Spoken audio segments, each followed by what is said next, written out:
Shri N Sreekumar, ഇത്തരം സംഭവവികാസങ്ങൾ ഇടതുപക്ഷത്ത് നടക്കുമ്പോൾ വലതുപക്ഷത്തും ചില പ്രശ്നങ്ങളുണ്ടല്ലോ. പ്രശ്നമെന്ന് പറഞ്ഞാൽ ഇതേപോലെ CPM-ൽ അസ്വസ്ഥരായി വരുന്ന ആളുകൾക്കെല്ലാം സീറ്റ് കൊടുത്താൽ കാലങ്ങളായി നിൽക്കുന്ന UDF-ന്റെ നേതാക്കൾക്ക് സീറ്റ് നഷ്ടപ്പെടുകയല്ലേ.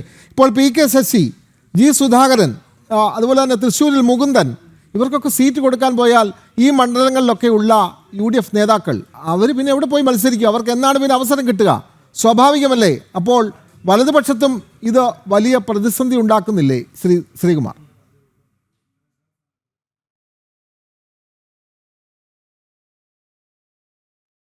അല്ലാതെ ആ ചോദ്യം വളരെ പ്രസക്തമാണ്. പക്ഷേ അതിൻ്റെ ഉത്തരം നമ്മൾ പറയുമ്പോൾ അതിൽ കുറച്ച് രാഷ്ട്രീയം കൂടെ കാണേണ്ടി വരും. കാരണം എന്താണെന്ന് വെച്ചാൽ താങ്കൾ ചോദിച്ചാൽ ശരിയാണ്. കാരണം ഇത്രയും കാലം പാർട്ടിക്ക് വേണ്ടി പ്രവർത്തിച്ച പ്രവർത്തകർ മാറി നിൽക്കുകയും പകരം ഒരാൾ പാർട്ടി വിട്ടു വരുമ്പോൾ അദ്ദേഹത്തെ പിന്തുണയ്ക്കുകയും ചെയ്യുന്നത് ശരിയാണോ എന്ന് ചോദിച്ചാൽ പ്രത്യക്ഷത്തിൽ അത് ശരിയല്ല എന്നൊരു ഉത്തരം നൽകേണ്ടി വരും.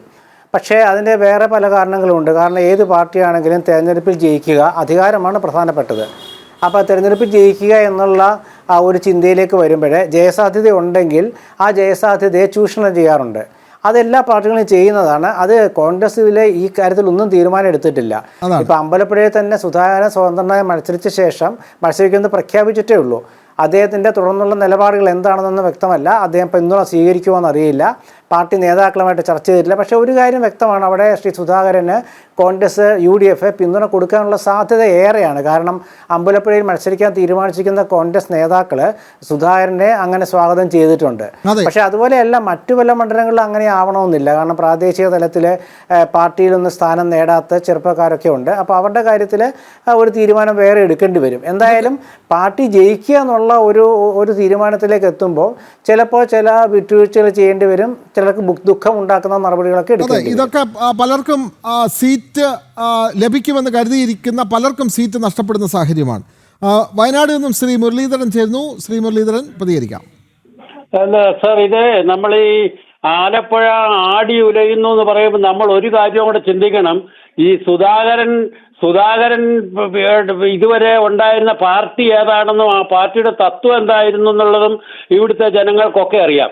അപ്പൊ ഇപ്പൊ ആ പാർട്ടിയിൽ നിന്ന് ഒരു പക്ഷേ സുധാകരൻ പുറത്തു പോകുന്നുണ്ടെങ്കിൽ അത് ഒരു സഞ്ജയൻ ധൃതരാഷ്ട്രോട് പറഞ്ഞ പോലെയേ ഉള്ളൂ. വരുന്നു സന്താപം ഇനിയും മേൽക്കുമേൽ വരുമത്രേ അതും സഹിച്ചിരിക്ക നീ. ഈ സുധാകരനും വിജയനും ഗോവിന്ദനും എല്ലാവരും കണക്കാണ്. കാരണം ഈ സുധാകരൻ തന്നെ എന്താ പറഞ്ഞത്? സന്യാസിമാർ അടിവസ്ത്രം ഉപയോഗിക്കാറില്ല. ഒരു ടീച്ചറെ പറ്റി, അദ്ദേഹത്തിന്റെ തന്നെ ഇതിൽപ്പെട്ട ഒരു ടീച്ചറെ പറ്റി പറഞ്ഞു, സാരി ഉടുത്തുകൊണ്ട് അങ്ങോട്ട് ഇറങ്ങും. ഇതേപോലുള്ള വൃത്തികേടുകൾ പറഞ്ഞ ആ വൃത്തികേടിന്റെ ഒരു കൂട്ടായ്മയാണ് ഈ മാർക്സിസ്റ്റുകാർ. അതിലൊരംഗം എന്നുള്ള നിലയ്ക്ക് വേറൊന്നും ഇത് സംഭവിക്കാനില്ല. അപ്പൊ സംഭവിക്കാനുള്ളതെന്ന് വെച്ചാൽ ഇവർക്ക് ബാക്കിയുള്ളവർക്കെല്ലാം വരുന്നു. ഇത് ഇപ്പൊ തന്നെ ഈ കഴിഞ്ഞ ഒരു മാസത്തിനുള്ളിൽ ഇപ്പൊ കുഞ്ഞികൃഷ്ണനടക്കം എത്ര പേരായി ഇപ്പൊ ഇവരെ ഈ നശിച്ച പാർട്ടി നമ്മുടെ ഈ ലോകത്തെ നശിപ്പിക്കുന്നതിന് മുമ്പ് ഇവര് ലോകത്തുനിന്ന് അപ്രത്യക്ഷമാകേണ്ട സമയം അതിക്രമിച്ചിരിക്കുന്നു. താൻ നിരന്തരം ചെയ്യുന്ന കർമ്മങ്ങൾ താൻ അനുഭവിച്ചിടുകന്നേ വരൂ. അതിൽ സുധാകരനും വിജയനും ഗോവിന്ദനും ഒക്കെ കിടക്കാണ്. അതെ, ഈ വാക്കുകൾ രാമായണം കൃത്യമായി വായിക്കുന്ന G സുധാകരന് ഈ വാക്കുകൾ കൃത്യമായി മനസ്സിലാക്കുകയും ചെയ്യും. താൻ ചെയ്യുന്ന കർമ്മങ്ങൾ താൻ നിരന്തരം അനുഭവിക്കും എന്നുള്ള വാക്കുകൾ. വളരെയധികം നന്ദി. വയനാട് നിന്നും ശ്രീ മുരളീധരൻ. നമുക്ക് തൃശ്ശൂരിൽ നിന്നും ശ്രീ ബാബു ചേരുന്നു. ബാബു, പ്രതികരിക്കാം. ഹലോ, ഞാൻ ദിവസം അത് കാണാൻ നിൽക്കുകയാണ്. പറഞ്ഞോളൂ. അപ്പൊ ഞാൻ ഈ സ്വകാര്യത ഇതിനോട് അത്ര വലിയ താല്പര്യം എനിക്ക് തോന്നുന്നില്ല. വേറൊന്നുമില്ല, ഇപ്പോഴാണ് നമുക്ക് ഇതൊക്കെ തുറന്നു പറയാനും ഇതൊക്കെ പറ്റിയത്. ഇതിലെത്രയും പുഴുകുത്തുകൾ ഒക്കെ ഉണ്ടെന്ന് ആൾക്ക് അറിയാത്ത കാര്യമൊന്നുമല്ല. ഇപ്പോൾ ആൾക്ക് സീറ്റ് കിട്ടിയില്ല, അല്ലെങ്കിൽ ആളെ പ്രായപരിധി കഴിഞ്ഞ ആളെ അങ്ങനെ തല്ലി കളഞ്ഞു എന്നുള്ളത് കണ്ടപ്പോഴാണ് ആള് പ്രതികരിച്ചത്. ഞാൻ വിചാരിക്കുന്നത് ആൾ നേരത്തെ പ്രതികരിക്കുന്നുണ്ടായിരുന്നു ഈ പാർട്ടിനെ കുറിച്ച്. യെസ്, തൃശ്ശൂരിൽ നിന്ന് ശ്രീ ബാബു ആണ് പ്രതികരിച്ചത്. വളരെയധികം നന്ദി. ശ്രീ എൻ ശ്രീകുമാർ, മറ്റൊരു പ്രധാനപ്പെട്ട കാര്യം, നമ്മൾ CPM-ലെ പ്രമുഖ നേതാക്കൾ ഇതേപോലെ പാർട്ടിക്ക് പുറത്തു വന്ന് മത്സരിച്ച് വേറെ രാഷ്ട്രീയ പാർട്ടി രൂപീകരിച്ചാണ് വന്നിട്ടുള്ളത്. KR ഗൗരിയമ്മ, നമുക്കറിയാം, JSS രൂപീകരിച്ചാണ് വന്നത്. CMP എന്നുള്ള പാർട്ടി രൂപീകരിച്ചാണ് MP രാഘവൻ വന്നത്. പിന്നീട് അത് ഘടകകക്ഷിയായി വരികയും ചെയ്തല്ലോ UDF-ൽ, ഈ രണ്ട് പാർട്ടിയും. പക്ഷേ G സുധാകരൻ അങ്ങനെയല്ല. ഞാൻ സ്വതന്ത്രനായി നിൽക്കുന്നു, UDF പിന്തുണയ്ക്കുമോ എന്ന് ചോദിക്കുമ്പോൾ അതറിയില്ല, വരട്ടെ എന്നൊക്കെ പറയുന്നു. അപ്പോൾ ഈ രണ്ട് നേതാക്കൾ KR ഗൗരിയമ്മയും MV രാഘവനും ഒക്കെ ഉണ്ടാക്കിയ ഒരു ചലനം G സുധാകരന് ഈ സ്വതന്ത്രൻ എന്നുള്ള നിലയിൽ CPM-ൽ ഉണ്ടാക്കാൻ കഴിയുമെന്ന് അങ്ങ് കരുതുന്നുണ്ടോ?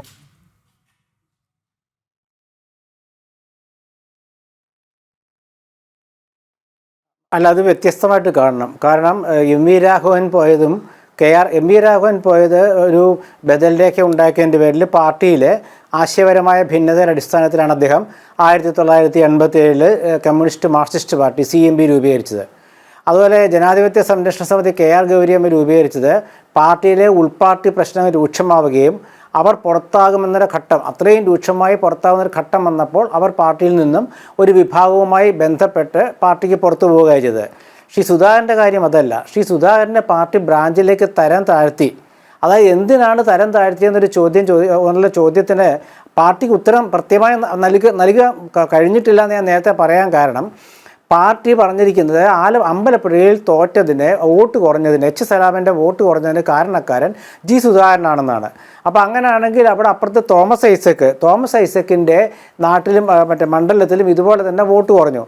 അപ്പോൾ അവിടെ എന്താണ് ഒരു നടപടി എടുക്കാതിരുന്നത്? എന്തുകൊണ്ടാണ് തനിക്ക് മാത്രം ഒരു നടപടി എന്നൊരു ചോദ്യം അദ്ദേഹം ഉന്നയിച്ചിരുന്നു. അത് മാത്രമല്ല, അമ്പലപ്പുഴയിൽ ഞാൻ 19 യോഗങ്ങളിൽ പ്രസംഗിച്ചിരുന്നു, ഒരുപാട് പ്രവർത്തകരെ കണ്ടിരുന്നു, നന്നായി വർക്ക് ചെയ്തിരുന്നു. എന്നിട്ടും ഇങ്ങനെ സംഭവിച്ചത് തന്നോടുള്ള വ്യക്തിവിരോധം തീർക്കാനാണ്. ഇത് സംബന്ധിച്ച് റിപ്പോർട്ട് കൊടുത്ത എളമരം കരീം തൻ്റെ ഭാഗം കേൾക്കാതെ ഏതോ ഒരു തന്നെ മോശപ്പെടുത്താൻ വേണ്ടി റിപ്പോർട്ട് എഴുതി കൊടുത്തു എന്നും സുധാകരൻ പറഞ്ഞിട്ടുണ്ട്. അപ്പോൾ ഇതിൻ്റെയൊക്കെ അടിസ്ഥാനത്തിൽ വ്യക്തിപരമായി സുധാകരനെ അവഹേളിക്കാൻ ശ്രമിച്ചു. അതുകൊണ്ട് അദ്ദേഹം പാർട്ടിയുടെ മെമ്പർഷിപ്പ് പുതുക്കിയില്ല എന്നുള്ളതേ ഉള്ളൂ. മറ്റു രണ്ടുപേരും അതല്ല, അവർ പാർട്ടി വിടുകയാണ് ചെയ്തത്. പാർട്ടി വിട്ടുവെന്ന് മാത്രമല്ല, അവർ പുതിയ പാർട്ടി ഉണ്ടാക്കി. ആ പുതിയ പാർട്ടി ഉണ്ടാക്കിയത് മാർക്സിസ്റ്റ് പാർട്ടിയിൽ നിന്ന് വ്യത്യസ്തമായിട്ടുള്ള ഒരു പാർട്ടിയാണ്.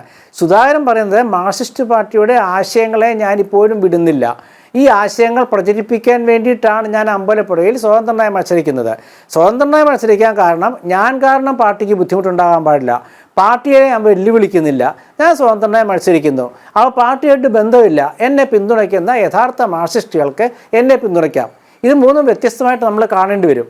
അപ്പോൾ അങ്ങനെ വരുമ്പോൾ അവിടെ ചോദ്യം ഇതാണ്, ബ്രാഞ്ച് കമ്മിറ്റിയിലേക്ക് തരം താഴ്ത്തിയ സുധാകരനെ എന്തിനാണ് മുഖ്യമന്ത്രി വിളിച്ച് കാപ്പി കൊടുത്തത്?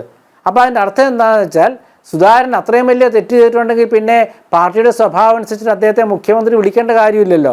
അപ്പോൾ അതുകൊണ്ട് ആലപ്പുഴയിൽ നിന്നും ശ്രീ സുധാകരനെ ആ നേതൃതലത്തിൽ നിന്നും മാറ്റാൻ പാർട്ടി തീരുമാനിച്ചു.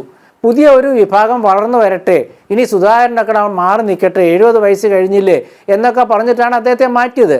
അപ്പോൾ ആ 70 വയസ്സ് കഴിഞ്ഞ് സുധാകരൻ എന്ന് പറയുകയാണ്, ഞാൻ വീണ്ടും ചെറുപ്പമായിട്ട് തന്നെ എന്നാൽ ഞാൻ മത്സരിക്കാൻ പോകുന്നു. 70 കഴിഞ്ഞ് അങ്ങനെയാണെങ്കിൽ എല്ലാവർക്കും ഒരു മാനദണ്ഡം വേണമല്ലോ. വയസ്സാണോ പ്രധാനം അതോ പ്രവർത്തിക്കാനുള്ള ആരോഗ്യമാണോ പ്രധാനം എന്നൊരു പ്രസക്തമായ ചോദ്യം സുധാകരൻ ഉന്നയിക്കുന്നുണ്ട്. അപ്പോൾ അതൊക്കെ ചർച്ച ചെയ്യപ്പെടുകയാണ്. മറ്റേത് MV രാഘവന്റെ കാര്യം, അദ്ദേഹം പാർട്ടിയിലൊരു ബദൽരേഖ അവതരിപ്പിച്ച് പാർട്ടി നയങ്ങൾക്കുള്ള തിരുത്ത ശക്തിയായി മാറുകയാണ്. വളരെയധികം നന്ദി. ശ്രീ N. ശ്രീകുമാറാണ് നമ്മുടെ ചർച്ചയിൽ പങ്കെടുത്തത്.